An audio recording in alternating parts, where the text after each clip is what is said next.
Welcome back, everybody. Hollywood Pizza here, joined today by Hamhocks42, and we're getting ready to deliver you some cheesy weekly news.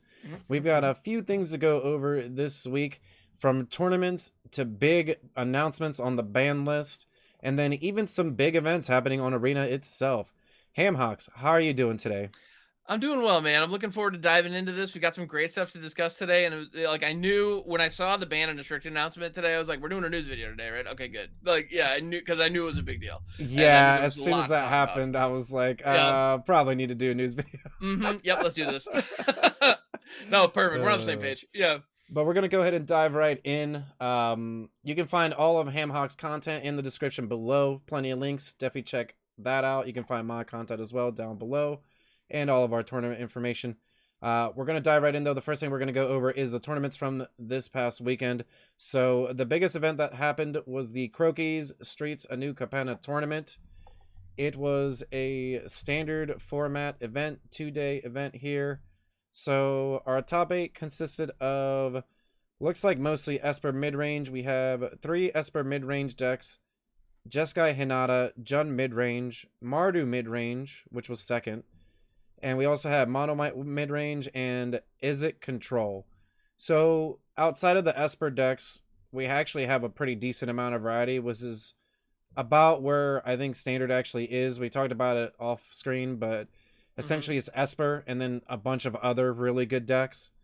Um, Overall, the tournament itself, in terms of the percentage of what people were playing, it was actually Esper at the top with a 14% field share and 58% win rate, which is really great for that many decks. Jun mid range coming in at second, 31 deck list, 12% of the field, 49% win rate, so just below that 50%.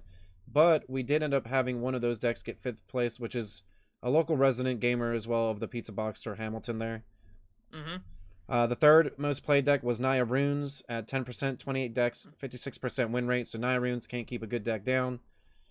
We also had Rakdos Sacrifice and Mono White aggro coming in at 7% and 4% of the field. Mono Green as well, 4%. But Mono Green definitely did the worst of those. And Rakdos Sacrifice, surprisingly, didn't have a good event, right?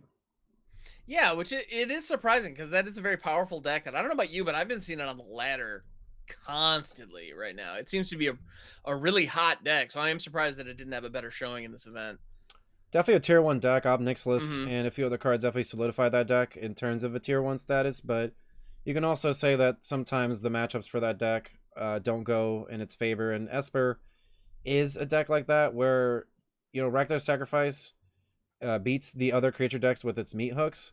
But the fact Yep. that Rafine buffs creatures and Rafine itself comes in with 4 toughness makes it harder for the meat hook decks to kind of break through that unless they have a targeted removal spell, and then that takes a turn off, and then the early threats could end up, finishing you off. So I think that Ragnar Sacrifice may end up having a harder time with some of the field itself, but still maintain being a tier 1 deck considering that it has good matchups against a lot of other things. Yeah. No, I'd agree with that. I'm not super surprised to see Esper at the top of the heap right now. I mean, I think we called it in our top 10 video and our spoiler videos. Rafine is the truth. Oh That yeah. card is phenomenal. And I mean the Esper mid-range deck that won the whole thing is running 4 of them. I mean, Oh yeah. not only is it running Rafine, it really wants to make sure Rafine gets on the battlefield. I told And you, Ham. yep. I'm telling you Yeah, guys, that card is the real deal. it's Like it, legit, man. It's just it's good. There's no question it's about it. already It's made me incredibly upset. powerful. I already don't want to see it anymore. Right? It's just, it's so good. Like it does everything you want to do. It really, it's like the ultimate tempo control card. Oh my Like, goodness, absolutely. 4 Yeah, toughness. It mhm. has like a hexproof type effect. Yeah, It's it just protects strong. itself. It's got a big toughness, so it's like it's very hard to get rid of. It throws your opponent off curve with that ward one if they try to remove it. They've got, it buffs your team. Rafine doesn't even need to attack in order for your creatures to start conniving. Yeah, that's that was, I'm telling you, when I first read the card, that It's was my thing. I was incredible. like, 1 drop, 2 drop Rafine, and the game, that's what's Yeah. happening in standard, and the game just feels like you can't win anymore because it's not even the fact that they're getting, your opponent's getting like a lot of card advantage. It's the fact that the creatures are getting bigger, you're staying on tempo, And on top of that, you're actually filtering and getting the best card selection that you can in terms of what Yeah. you need at the game stage. So, the fact that we've gotten to a point, I make this joke all the time, 2022 Magic, the fact that we've gotten to a point where it's like, yeah, my cards attack, draw cards, grow. And it's like, okay, we haven't even finished what the cards do yet. And it's like, wow, they do all that at once. It's like, yeah, it gets Yeah, crazy it's really pretty nuts. quickly. Yeah. Yeah, so it's no surprise that 1 and 2 were Esper decks running 4 Rafines each. Like, and it's no surprise that mid-range deck, that Esper mid-range deck, was so popular. I think it's with good reason. The card is great. The deck is really solid. There's a ton of phenomenal stuff you get in those colors right now. Like black and white, we've seen with a number of different archetypes over the past few months, Yes. are incredibly strong right now. I mean, you look at the top 5 cards in each of those colors, you have some of the best cards in the whole game. And Oh yeah. so, you get Wandering Emperor, you get access to, things like Lolth. You've got, I mean, you have Lolth and Sorin in black. I mean, they're both Vanishing card draw that Verse, token generators. Vanishing Verse is Meat Hook phenomenal. Massacre. You just have Meat the Hook best Massacre, removal, the best planeswalkers, it's some of the best creatures in Graveyard mhm, Trespasser, Luminarch Aspirant, like it's so good. Like the Skyclave package, Apparition. yeah, the package in those colors are phenomenal. And so it's no surprise that you take those and then you add blue to the mix. So you have access to now you have access to counter spells. Casually add Like, the best color to the best cards. right? It's like, yeah, so it's no surprise that those decks were the top of this event. Just in terms of popularity as well as results. So Yeah, going it's forward, I mean, absolutely you got to find a way to great. beat this Esper mid-range deck. Mm-hmm. I think that the Esper mid-range deck, you could end up seeing potentially Control make a comeback here in the next couple weeks, because now that most of the creature metagame has settled out, the mid-range, the aggro decks are here. I feel like maybe we'll see like the blue-white splash whatever decks, maybe even Esper Control decks show up Yeah, maybe. to kind of start to take out those decks that are just revolved around creature, where Rafine's cool with Ward 1, but Doomscar doesn't care about anything like that, right? It just blows up the creatures. Yep, Doomscar never went anywhere, and there's Depopulate now. So, I mean, Farewell. Depopulate is great. Farewell, I I cannot tell you how many times mean, I've lost to that card. There's so many times when one well-timed Farewell just, it takes you from a winning position to being completely behind so fast. Yeah, so Farewell is absolutely fantastic. Blood on the Snow also, again, we're talking about white and black cards.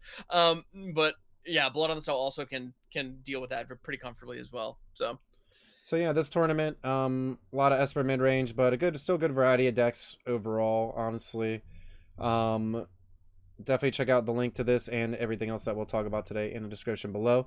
The next event that we're going to talk about is the GG Tour free to play $500 event. So in the top 8 of this event, actually, this looks a little bit more like our event. We actually had Naya Runes take down the whole event. We also had another Naya Runes deck in the top 8 and a Naya mid-range deck as well in the top 8. We had only one Esper mid-range deck, Jund mid-range, Izzet mid-range, Mono White aggro, and Rakdos Sacrifice in second place. This was also another standard event. In terms of the percentage of decks that we're seeing here, most played deck was Esper mid-range once again, but it was at a 17% field share with only a 50% win rate. Jund mid-range coming in second, 14% field share with also a 50% win rate. And Naya Runes, the winning deck, 9% of the field, only 15 decks showed up, but 62% win rate, 58, 32, and 3 for that deck. Rakdos Sac, Mono White, and Mono Green. Once again, we're kind of seeing a lot of similar deck lists here between both of these events. About the same. Mono Green looks like it actually did a little bit better in this event, but realistically, I mean, 51%, not really anything to write home about. So, yeah, I mean, it's a lot more of the same. It looks like a lot of Esper outside of the top 8. There's a lot more Esper, but then there's also just a ton of Naya Runes is what it really comes down to, right? Like, Naya Runes has been making a comeback, and we definitely see it Yeah. here. And that's something that I find really fascinating, is the fact that the Naya Runes deck managed to take this whole thing down. Meanwhile, in the Crokies tournament, and both these tournaments are very well attended. The Crokies tournament had over 250 people submit deck lists, and the GG This Tour one's event had 163. 160 something. So like we're looking at good size fields. There's no, you can't argue small sample size on any of these, which is really important when we're looking at these kind of trends. So I find it fascinating that Naya Runes was really well represented in this tournament, where it wasn't necessarily in the Crokies tournament, or at least not quite to the same degree. So in the Crokies tournament, It actually was. It was the third most Oh, it played was? deck, right? Okay.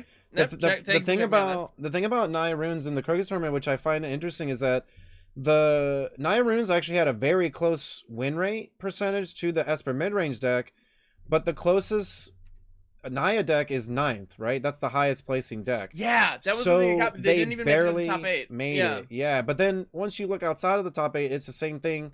In GG Tour, it's the opposite, right? Where in Krogus tournament, you see a lot more Naya Runes, near the, 15 to 20 range. And then in GG Tour, about that range as well, you're seeing like a lot more Esper mid-range decks, right? Yeah.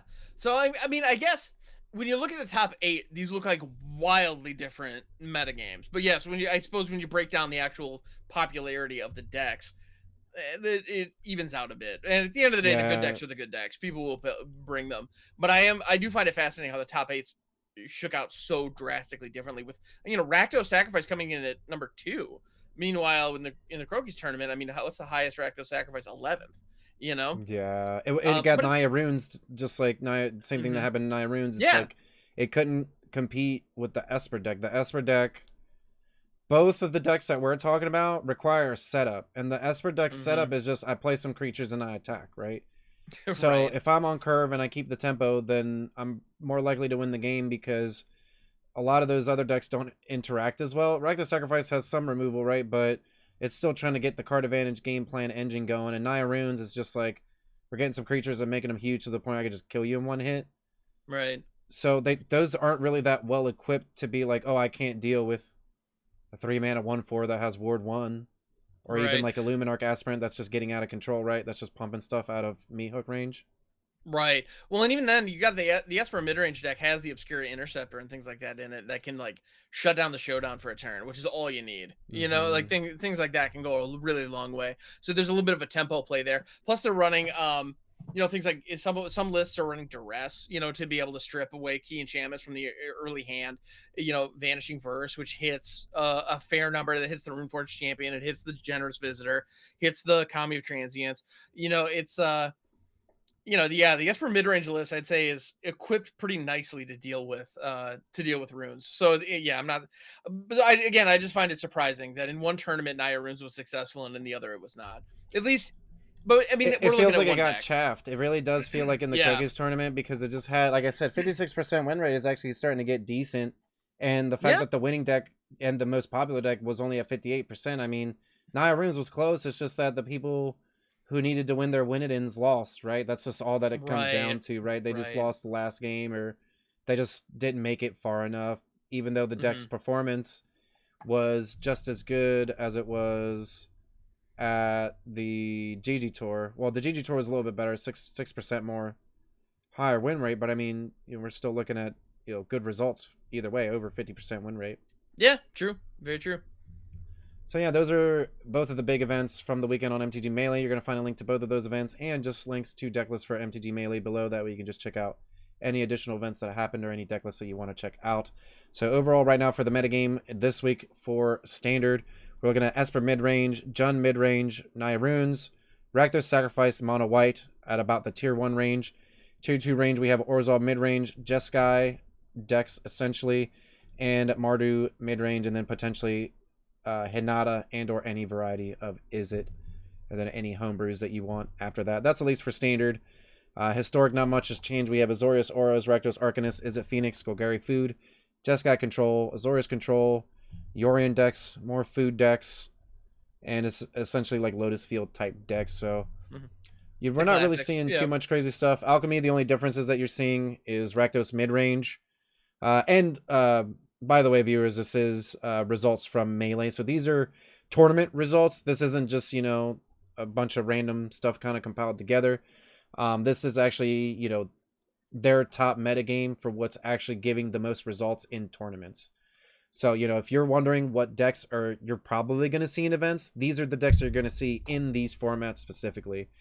In Alchemy, we're actually seeing Rakdos mid-range getting played the most, Naya Runes, Mono White, Rakdos Sacrifice, and Azorius Control with Grixis mid-range, Gruul Werewolves, and then Mardu mid-range going off into potentially like the 1.5 to the tier 2 category. So you're kind of seeing about some of the same decks in some of these.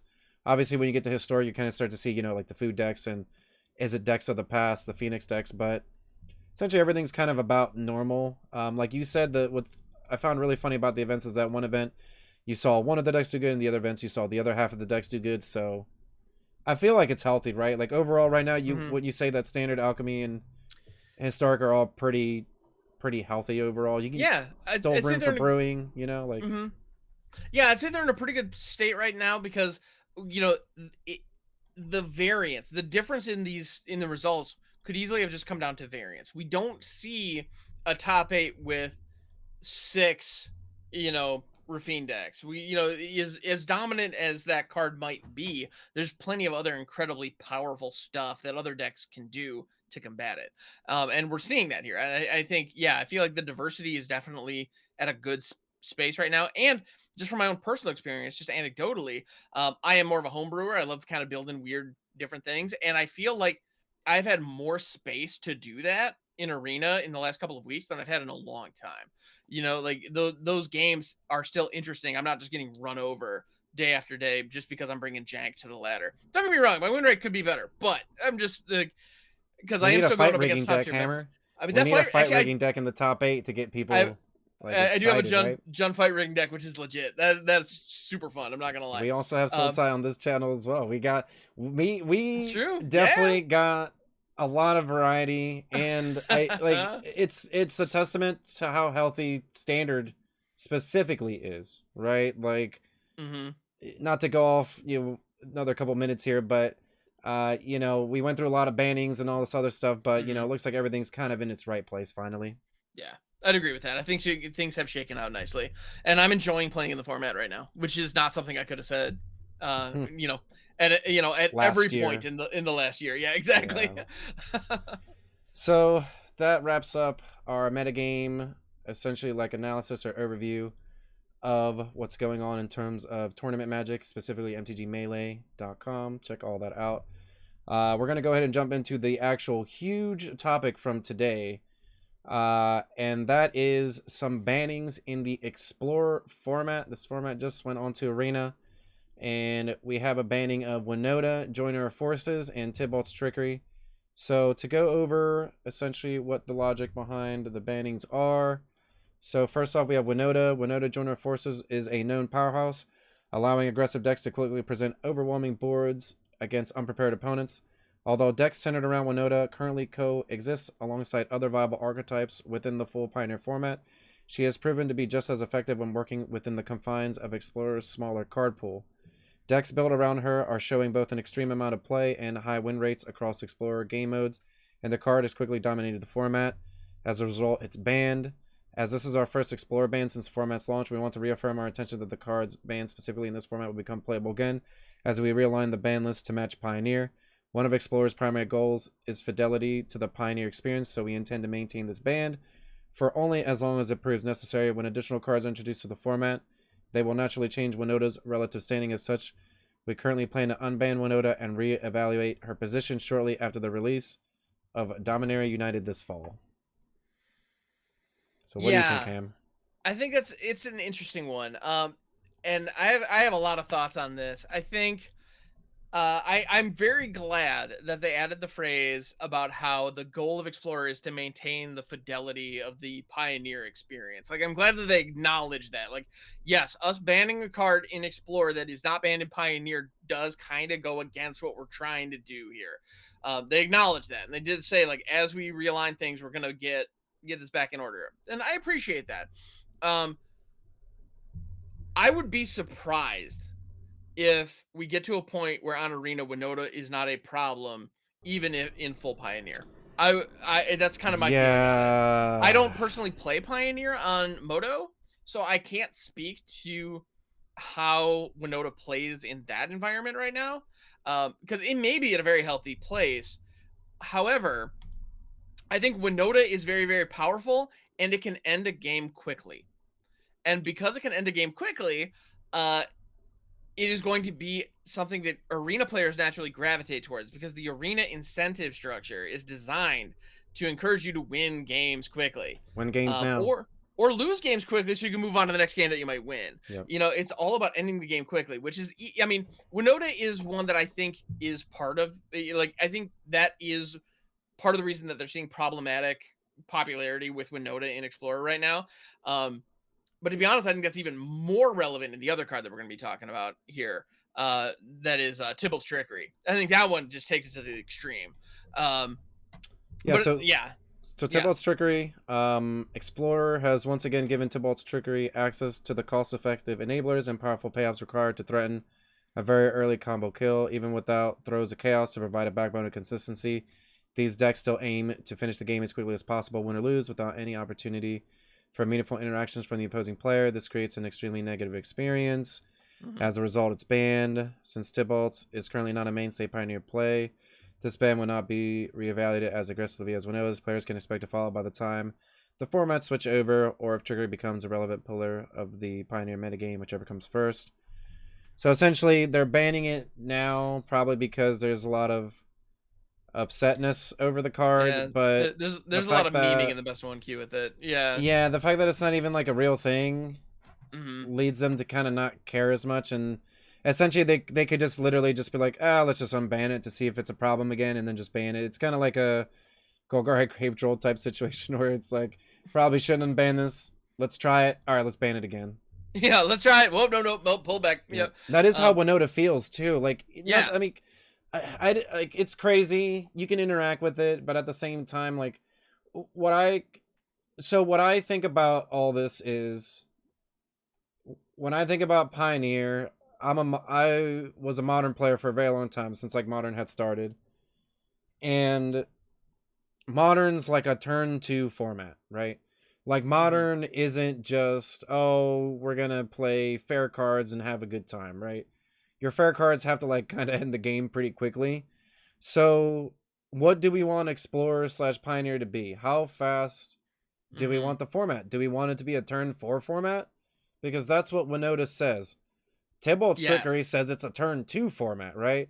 So both of these cards are kind of going against the interactive, variety format, non-rotating format that we're trying to build, right? Like a Modern light, right? Like a Modern where things aren't as broken. You're getting to enjoy your Siege Rhino type cards. But like, Winota and Tybalt's Trigger kind of go against that. They feel more like Modern cards, where I'd agree with that. You expect to play Winota and Modern and win, right? You're like, I just play Winota and I attack and the game's over. The creatures are powerful and it's over, right? Like, my opponent's trying to kill me just as fast, so it's not a big deal. Whereas in Pioneer and Explorer, it probably feels, well, Explorer specifically, because there's not enough of the card pool to essentially water Winota down. Right. It kind of feels like they're a problem, because why wouldn't you want to end the game on turn 4 every time?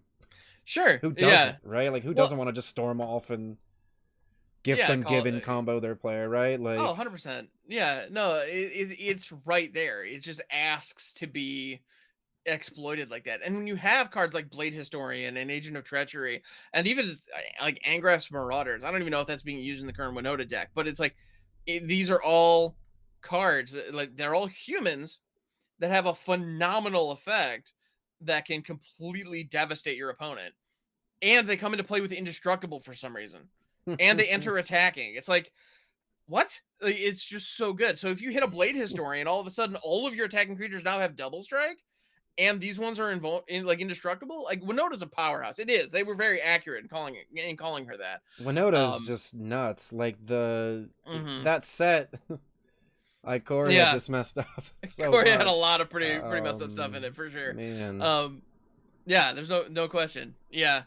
But so it's one of those things where, like I was saying, because of the reward structure on Arena, even once we get to a point, I don't know when it's going to be, but once we get to a point where Explorer has become full Pioneer, if they unban Winota, as they say they will, and even if they unban Tybalt's Trickery so it aligns with the Pioneer ban list, where Tybalt's Trickery is not banned, I suspect that on Arena Best of 1 Pioneer, there will still be people memeing off with Tybalt's Trickery, because the game lasts 2 minutes.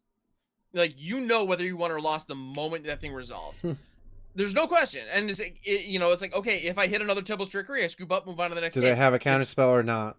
Exactly. If I hit an Ugin or a Coma, I just win. That's just how this goes. Like, it's, or a Tybalt itself. You're just like, oh yeah, Tybalt. yeah, I'll just plus sure, and plus that and works. plus and Or ultimate. Genesis Ultimatum and hit all of them. Why not? I mean, like, it's the card gets ridiculous. Like, absolutely ridiculous. It's just hilarious. And I mean, we've all seen it. And actually, it's funny. Like, my first experience with Tibble's Trickery was actually in the Call Time Early Access event. I was going up against Dean, who had to mull down to 2. He mulled down to 2. And did he hit still me do with it? a turn 2. He hit me with a turn 2 Ugin. It was like, what is happening? Like, completely eradicated me. I was sitting there playing my Gagari Elves, being like, oh, this is going to be fun, right? I'm going against my buddy Dean. Cool. What is happening right now? Dean's like, turn 2 Ulamog. You're like, we can't be friends. What? Exactly. It's like, you're dead to me. I don't know what Guillotine's best response to that was always, friends don't Ulamog other friends. He's like, come on, man, we're playing for fun. Right, come on, man. We're buds. You can't do this. You can't do this. No, it was exactly. And it's funny. I watched the clip of, and he like just drew the perfect. Like, he had the nuts. It was exactly. But anyway, like, that results in non-games. Like, it's one of those things where the game just ends before either person really gets a chance to play. No Magic for you. Yeah, it's like you just don't get to play Magic. It's not fun. And frankly, like, that's the Magic I like, though. Hamhocks, come on now. That's the Magic I like. I like, teach their own. All right. Turn 2, turn 1 kills. Let's go. That's my favorite. And that's the thing. I think we're gonna see Tibble's Trickery continue to be a thing in every arena best of 1 format where Tibble's Trickery is legal. I just think we will. And until it's banned in all of those formats, because it produces a really unfun play pattern. And it's a very unfun play pattern. I'm of the belief that card should just be scrubbed from the record. Like, it just needs to be gone. Like, if every single copy was gathered up and, taken out to the desert and buried with all those ET with the Okos? Atari cartridges, I'd be totally down for that. Get it out of here. Get it gone forever. That's my feeling on that. Like, I hate that card. It's just it has not added anything good to the game. Like, it just hasn't. Like, it's just a frustration. I really like Winota. I just haven't played it because I know it's gonna get banned. Right, yeah. And I played it in Standard for a little bit, and I obviously enjoyed it because I really like doing highly broken things, but it's a great Timmy card. If you just love swinging with a wide board, then watching it get even wider, it's like, ha ha ha. Oh, it feels great. Yeah, it does. I'll admit. It's so insane. That card is nuts. The card is just nuts, man. Like, I don't even get it. Like, it is nuts, but at the same time, it can be interacted with. One well-placed bounce does shut it down. Well, one well-placed kill spell, anything. Kill spell. And the other thing about Winota is you see it coming. Like, that's the other thing a lot of people don't realize, or at least something that is easy to overlook. When your opponent drops a, turn 1 Llanowar Elf or turn 1 Elf into a turn 2 Goblin, and they have red and white in their mana base, it's like, well, okay, like, probably Winota's showing up on turn 3 or 4. Like, it's going to happen. Hold up the removal, and if you do hold up the removal, that little goblin and that little elf are going to smack you, and you're not going to care. It's like, yeah, take 3 damage instead of the, like, 25 or 28 it was going to be. And you'll be okay. It's one of those things where, that said, the deck is solid without Winota. Like, you can build a good mid-range deck that Winota could fit in that does not include Winota. Decks. Yeah, that'd be fine. There are just good mid-range decks in those colors. Exactly. So, like, I feel like, that deck is a powerful player in Pioneer without being problematic, at least in Wizards' perspective. And so there's no reason that it couldn't be a powerful tier 1 deck that is not problematic in Explorer. Well, once Explorer expands. So I do want to see that, but I do think it will be more popular on Arena than it is on MTGO. I think that is something that we will see happen. And there will be archetypes that are more popular on Arena than they are on MTGO. That's just going to happen because of the nature card of the availability and the card availability, as well as that's actually a big one. You're right. Red deck is always the most played deck. Why? Because you can just go get the cards for $100 and play the deck right now. Exactly. Well, and that's one of those things. Like, looking, it's like, oh, I want to get into Modern. What deck? What do I have available? It's like, well, Burn is about $100. $300. Go get Burn. Cool. Yeah, I can do that. Go get a tier Alright. 1 deck right now. Yeah, Or exactly. Tron, Like, right? You can play Tron if you want, but Tron isn't. Probably might get a little flack at anyway. this, but Tron isn't like the best deck in Modern right now. But at the same time, like like there's cheap things that help, and Red Deck has always been like a stable force in MTG like that. And yeah, you're gonna see you have options and explore. Like, listen, I know a lot of people are upset because of the way Arena works, and you craft a whole deck and then 4 cards, quote unquote, 1 card gets banned, which is 4 wall cards back, and that's not gonna make up for, I don't know, the 20 other rares that you crafted. But there's still tons of variety, and if you play more Magic and put your playing time in Magic into drafting or events even on the side to kind of help you get back some gold, or kind of help you recuperate some of like the currency of the game to help you get back into more cards, even like then that's completely fine. Like, just because you don't have the cards now doesn't mean anything.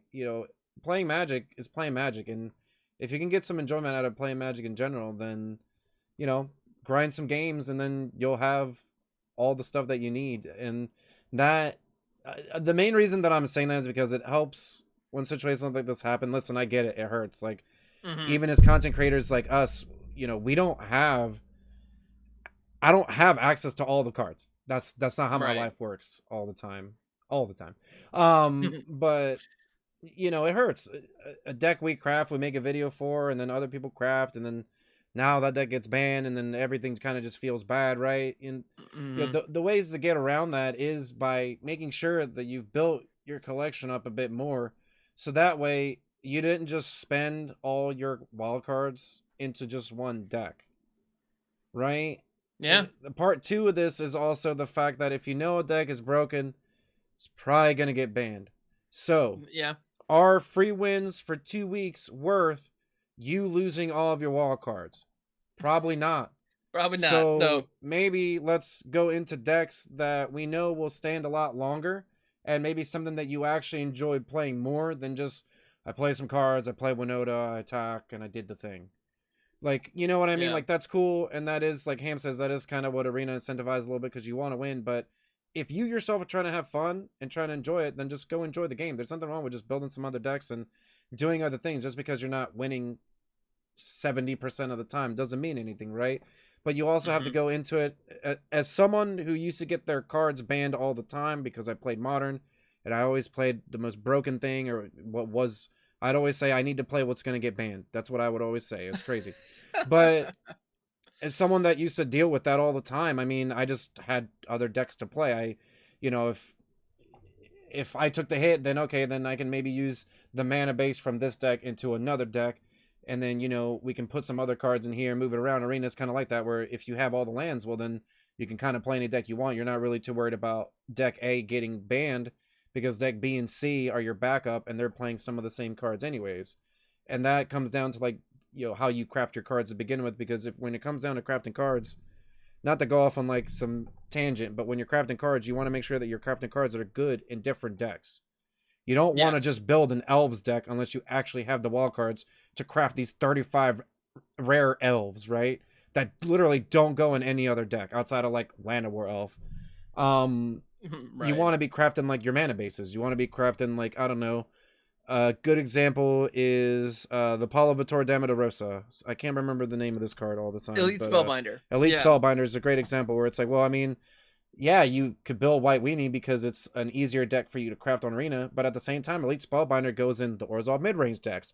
It goes in some of the Esper main decks. It goes in some sideboards. Like, this is a card that, if you craft it, you're going to get to play in a lot of different decks.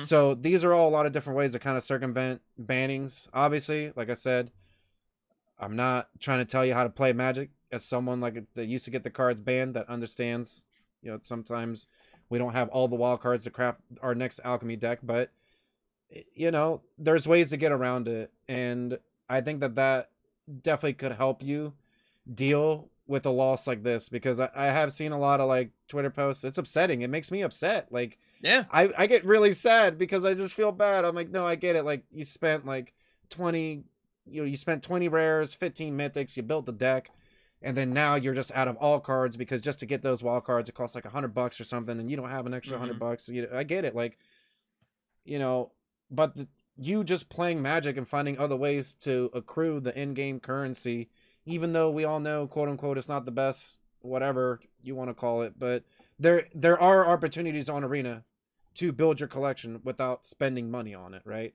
And it's possible, yeah.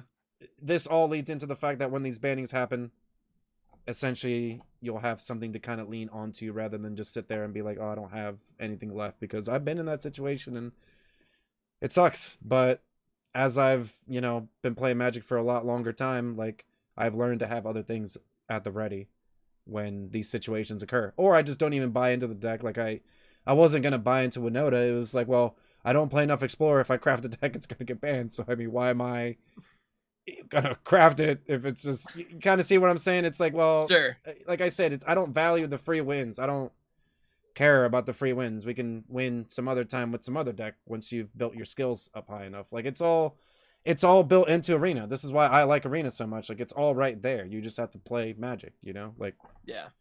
I don't mean to go off, but that's kind of how I feel, It's all good. Well, no, and it's fun, man. Those are some great points, and you're absolutely right. It's the truth of the matter is the Arena economy gets a lot of flack, and it would be nice if Arena was more generous with its pricing. It would be nice. It would be very nice. But when you compare Arena to playing physical paper, it's way cheaper. So much cheaper. It's not even funny. And more convenient. I don't have to have my local game store open. I don't need a person in front of me. Listen, I get it. All these things are what made Magic great. I played for a long time. But now, for me, someone who's gotten older, quote unquote, and doesn't have the time to spend on this plane ticket to go here or do this and do that, like, yeah, having the convenience of playing MTG Arena is fantastic. Like, why wouldn't I want it to play it all the time? It's right there. You spend what... You want to be realistic about it. You spend $350 on every set. You get the whole set. And $350 worth of packs, booster boxes, whatever, you're not going to get the whole set. Oh, goodness, no. You'll get you're just not. I don't know, a quarter of it. And and the other thing... Maybe. Yeah, maybe. And we're talking, like, you want play sets. You want 4 ofs. Yeah, we're talking 4 ofs. You want to get those 4 ofs. Card. Yeah, it's just what... Yeah, exactly. It's... Yeah. For $350, I mean... That's probably what Ob Nicholas is still going for a playset. I mean, yeah, we don't mean to go off on a lot of random we've been topics right now, hard here, but soapboxing. But we understand from both sides of it, and at the end of the day, it sucks. And then there's also ways to prevent it as well, right? To kind of like pad yourself. So just keep all these things in mind when you're actually...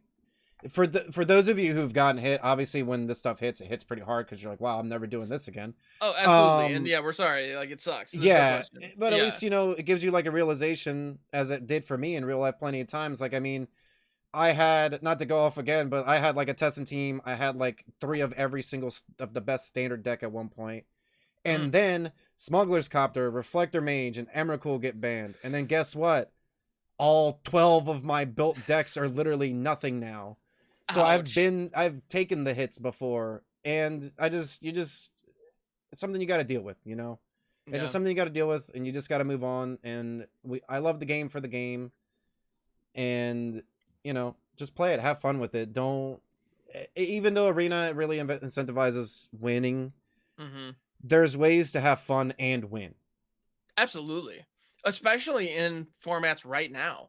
Like, right now, I think just about, Historic, Explorer, Standard, even Alchemy, they're all wide open. There's, like, because New Capenna has done a great job of shaking things up. It has introduced new archetypes into all of these formats.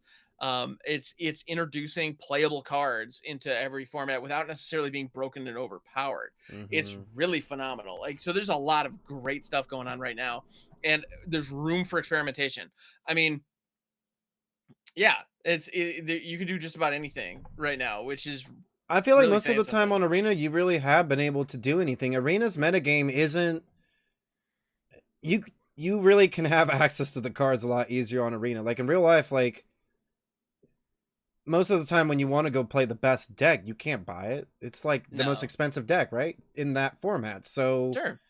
On Arena, like I said, you spend $100 and you can build the best deck. You get like, I don't know, like 10 to 15 rares plus the cards you open. You know, you can already get close to building the stock list of whoever won any of the events we even talked about today.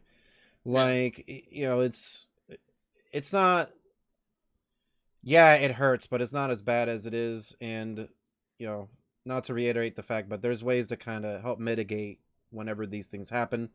And now there's like a lot better hindsight overall. And, you know, the effects of it's so funny because like it never used to be everyone played the best deck. Everyone played what they had, and then if you were like a competitive player, you just had to have the best deck, so you had them, right? That's it. Right. I got my cards. So the fact that we're seeing a lot of different people kind of experience this thing that they actually probably would have never experienced in real life because they couldn't get the card availability, like it's pretty crazy. It's like definitely like an interesting retrospect on where the game is and like all these other factors that kind of play into the online that is MTG Arena. That is pretty interesting. I hadn't thought of that. Yeah.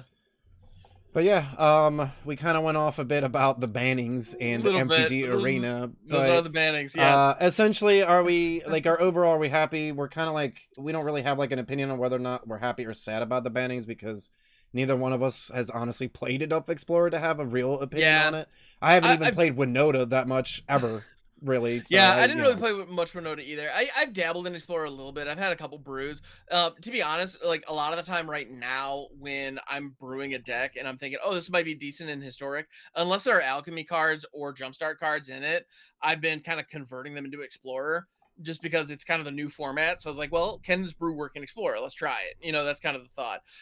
And I've actually been having some pretty good success. There are some decks that I've actually done in both, where I've tried a Historic version and an Explorer version, and sometimes the Explorer version actually fires better, which I find kind of surprising because there's some pretty powerful cards that Historic has access to. That Historic is like this middle like ground of like modern right now, for sure. And like yeah, like this is weird. It's in a weird spot right now, but if you love Azori's Control, oh man, do I have a format for you. Oh no. No. Sorry. I don't actually, so probably gonna have to move on here to our next. Yeah. Moving on. So yeah, in general, I'm not mad at it. And yeah, in general, we're not mad. I'm not upset. I mean, if anything, I'm sad for everyone who crafted the deck and it's banned. Yes. Yeah, no, I feel bad for those. That's what I'm sad about, and I don't like bannings. So anytime cards get banned, I'm like, man, could we just like have just built decks to beat these decks rather than the ban? It's like I think of the Drake meme where standard, or what was it? Explorer. Sorry, Explorer was almost like learn how to play Control, ban Winota. You know what I mean? You're like, no, I don't want to learn how to play Control. I'm just ban Winota. Because I feel like Control doesn't care. Control's like, I play like 20 removal spells. Yeah. I play board wipes. You know, I don't care. Exactly. I'm not gonna kill your 3-drop whatever. I'm gonna hold up and Winota's going down. Yeah, exactly. Yeah, it's not hard to play around if you can see it coming, which but yeah, I mean, at the end of the day, yeah, really bad for anyone that crafted the deck. For us specifically, we don't necessarily have like a real opinion on it outside of we understand how broken the cards are. Sure. Yeah. So it'll be interesting to see if they survive in Pioneer as well. That's something that I'm very intrigued by. Yeah. Anyway. Very true. So kind of just to wrap up everything here, our last topic is the Arena Open. So this week on our actual channel, we've been getting a lot of limited videos. There's also going to be a sealed gameplay video, kind of a little bit of like some insight on how to build a sealed deck, anything extra on that for the day one of the MTG Arena Open. So day one is going to be sealed. You can either play best of 1 or best of 3. Day 2 is a traditional draft, so that's best of 3 draft. That's going to be this Saturday, and if you make day 2, it's going to be this Sunday as well. It's going to be links more about describing that information in the description below from this video as well. So check out all the videos from the channel, and if you end up not doing so good on that day, we actually have an event this Sunday. It's Alchemy Best of 3, free-to-play event with cash prizes, $90 prize pool. Links to that as well below. Click on it, sign up. It's free. You don't even lose anything by just signing up. Definitely a good time. The coverage is going to be on my channel, twitch.tv/Hollywoodpizza. Definitely get in on the festivities. Always a good community time overall. And good luck in the Arena Open this weekend. I'm a really big limited fan. I know not everyone is. You know, with this channel, we do try to do as much variety as we can of everything.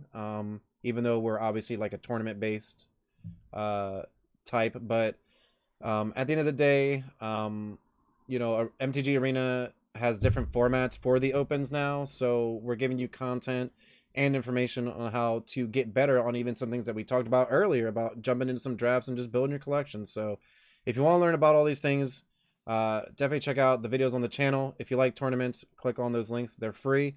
If you enjoy Magic content in general, Hamhocks has great content on his channels as well. When he streams live every morning, early in the AM, and just his YouTube channel is great. He's got tons of information on individual cards and on new players as well. If you're trying to like learn Magic overall or trying to get some friends into Magic, Hamhocks a great person to kind of show their channel for and kind of get them into learning what to do in the game itself. And Hamhocks does commentary as well on our tournaments, so always a good time hanging out. Yeah, thank you so much, man. I appreciate it. Yeah, it's an absolute blast. I am looking forward to this alchemy tournament this weekend. I think it's going to be an absolute delight. And you know, we got the arena open as well, which is going to be exciting. I'm definitely looking forward to seeing all of my Twitter reel being nothing but people posting screenshots of them getting into Of the day deck, 2. yeah. Yeah, the sealed pool deck. That's always fun. Mm-hmm. You know, this arena open. It's what happens.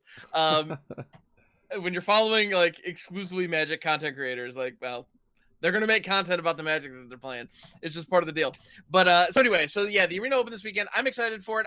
I'm probably not going to participate myself, although there is going to be an entry, like an entry prize of the, if I'm not mistaken, the Phyrexian Yeah, the card Urabrask style. Yep, the card style, the card style, Urboros. Yep. which I gotta be honest, I'm kind of intrigued by that. It's like in real life. If I got one, I mean, I don't even care if it's arena. I love it. I love the Phyrexian right? art. I mean, if I got one of Yeah. those in real life too, I'd be doing cartwheels. It'd be lovely, exactly. Oh, And so to be cool. honest, when there was an arena open not too like months ago now, where they gave away the Vorinclex Phyrexian art style, I definitely signed up and scrubbed out of that pretty hard. Just for the As Vorinclex. just for that Vorinclex, but I got my Vorinclex. I was happy.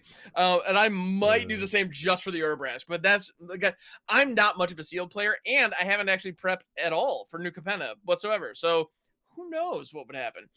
You want to stick to 2 colors and splash a third. Good to know. That's That where makes you want to sense. be. You want to stick to 2 colors, so you want to stick to the allied pairs, because the allied pairs. We're giving you some free insight here at the I'm thinking, man, hit me. end of the news for everybody. But you want to stick mostly into the allied color pairings, because there's not many payoffs for the enemies to begin with, anyways. Because it's mostly like an allied to 3 color. Because these type of shards, the shards are more allied color than the wedges that we saw like in Ikoria or Kanzata here, where the wedges are more enemy based. So here you want to stick to allied and then just splash for whatever that last color is. Like today in the book club draft, we did Gruul splash white. So we ended up with Cabarettis because we get some of the mana fixing. I'm able to splash a few more of the powerful cards rather than saying, oh, I'm going to dedicate. Oh, because a lot of your problem sometimes in limited is you don't want to have some random cards at like your early stages of the game. You're just one of white card, and you're trying to cast on turn 2 every time, but you can't because your mana's coming in tapped, or you have to go search for your basic whatever, and you don't really want to do that in this format. Yeah, you can go 4 or 5 colors easily if you really dedicate to that, but overall, if you're just trying to jump into a game and just have like a draft, I would say 2 colors, splash for the closest color to that family, and you're more likely to have the most success and have some more of like the smoothest draws. And you don't have to necessarily pick the tap lands as highly, but they're still up there. Okay. When I was just about to say, I know the tap lands are all allied colors, so that makes sense. So that would be kind of the direction that you'd want to aim. Okay, nice. I like it. Thank you. That's good advice.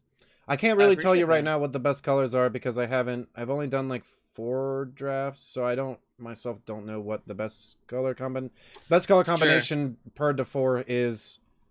Brokers, banned. That's what I've heard too. Yeah, so Celestia, I talked about that in the video. Celestia or blue white or like splash the last color, like some of the best That's what I've high heard as from you can a be in. couple of different sources. Yeah, the brokers are definitely where it's at. Hmm. But at the same time, it's not like take them or lose. Like it's not, Yeah, and you're also it's not going to get relatively hit open, by but yeah. everyone taking all those cards because there's so many Hmm. multicolored cards. It's a lot harder for everyone to kind of choose where they want to be in right away or follow. So if you Sure. take a few of those burger cards, or some of them might even table for you, honestly. Yeah. In terms of sealed, my main thing is just don't get lost in the bombs. If your deck Mm, is trash, but you got like two really good bombs, it's not worth it. You'd rather have a competent deck that has like two or three really solid uncommons that can win the game, rather than like a deck that's you're just like, all right, I need to draw my mythic or I lose. You know what I mean? Like none of that. right. I've been caught up in that mistake as well. I've definitely done that as well. Yeah, where you've got like a 5 drop that can just win the game on the spot, but like how often do you see it? Yeah, that's the worst when you go 0-3 because you never drew your bomb. That's like it feels awful. Yeah, Yeah, it hurts. I've been there. I've been there. Yeah. Anyway, just saying. All right. Well, Yeah. definitely check out everything in the description. Check out all of our content if you can. If you enjoyed the video, we appreciate you sticking around until the end. Hit Mm-hmm. that subscribe button for the channel. Like it. Leave a comment down below. And we'll see you this coming Sunday. And for any videos that we're going to be releasing, look out for that sealed video as well. We'll see you on Sunday for the Alchemy event. We appreciate you. And as always, stay cheesy, everybody. Stay cheesy.